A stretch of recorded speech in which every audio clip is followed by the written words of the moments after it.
ज्योतिकुमारी खून प्रकरणातील दोन्ही आरोपींना पुणे सत्र न्यायालयाने फाशीची शिक्षा सुनावली आहे। विप्रो कंपनीतील कॉल सेंटरमध्ये कामाला असलेल्या ज्योतिकुमारी चौधरी या तरुणीवर 2007 साली बलात्कार करून तिचा खून केल्याप्रकरणी दोषी धरण्यात आलेल्या दोन्ही आरोपींना फाशीची शिक्षा ठोठावण्यात आली। या घटनेत ज्योतिकुमारी चौधरी हिच्यावर बलात्कार करून तिचा खून करण्यात आला होता।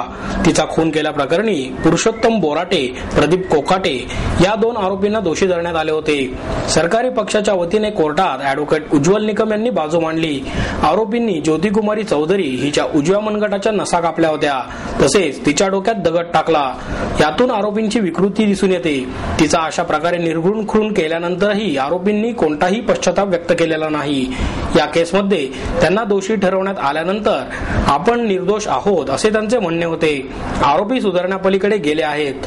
दोघांनी चौधरी हिच्यावर बलात्कार करून तिचा निर्घृण खून केला। ही दुर्मिळातील दुर्मिळ घटना असून त्यांना फाशीची शिक्षा सुनावण्यात यावी अशी मागणी ॲडव्होकेट निकम यांनी कोर्टात केली होती।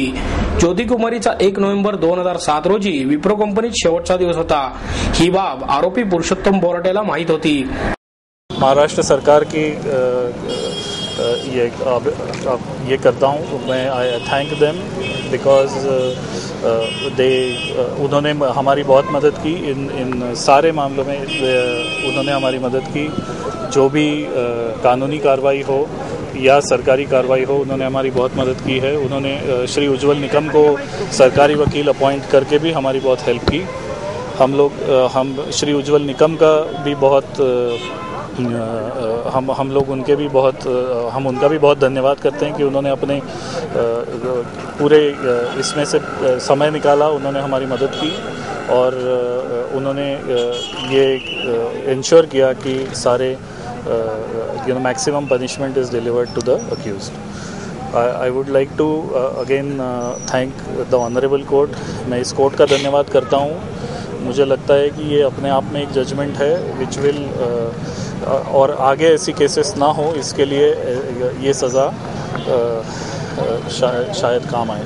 अतुल पाटील। सर, काय म्हणणं तुमचा जो सेंटेन्स देण्यात आलेला आहे, अपील करणार आहात का पुढे काय? सेंटेन्सपेक्षा आम्हाला जे कन्व्हिक्शन झालेलं आहे तेच अजिबात मान्य नाही आहे। टोटल कन्व्हिक्शनच्या अगेन्स्ट आम्ही अपील करणार आहोत आणि सेंटेन्सचा विषय नंतरचा आहे। ॲक्च्युअली आरोपींचं जे निर्दोषत्व आहे ते आम्ही सिद्ध करण्यासाठी उच्च न्यायालयात जाणार आहोत।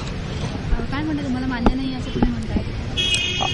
As per the instructions given by my client, they have not committed any kind of offense. Not even a single section is applicable to them. They are falsely implicated, and therefore we are going to High Court.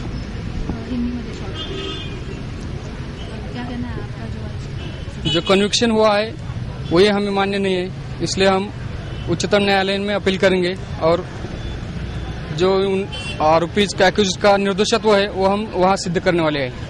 मी वारंवार आरोपीच्या एक केसच्या दरम्यान भेटी घेतलेल्या आहेत। त्यावेळेस त्यांच्याकडून जे इन्स्ट्रक्शन्स घेण्यात आले, माहिती घेण्यात आली आणि या केसचा जो पुरावा पाहिला त्यावरून सुद्धा असं लक्षात येतं की या आरोपींच्या अगेन्स्ट ठाम आणि सबळ पुरावा पोलिसांनी जमा केलेला नाहीये आणि पोलिसांनी वेगवेगळ्या प्रकारचा खोटा पुरावा तयार करून आरोपींना केसमध्ये गुंतवण्यात आलेला आहे। बट अतुल साहब, ये तो सही है कि मतलब ज्योतिकुमारी चौधरी पे बलात्कार हुआ था, हत्या हुई थी। अगर ये दो लोग इसमें शामिल नहीं है तो क्या और कोई दूसरे लोग हैं और इन्हें जबरदस्ती के फंसाया गया है, ऐसा आपका कहना है? Obviously, if these accused persons have not committed the crime has happened. It means it is committed by any other persons. They had no role to play in this crime. Absolutely not. ज्यावेळेस घटना घडली त्यावेळेस आरोपी तिथे नव्हते असं तुम्हाला म्हणायचं का? आरोपी स्पॉटवर नव्हतेच. They are not arrested on the spot.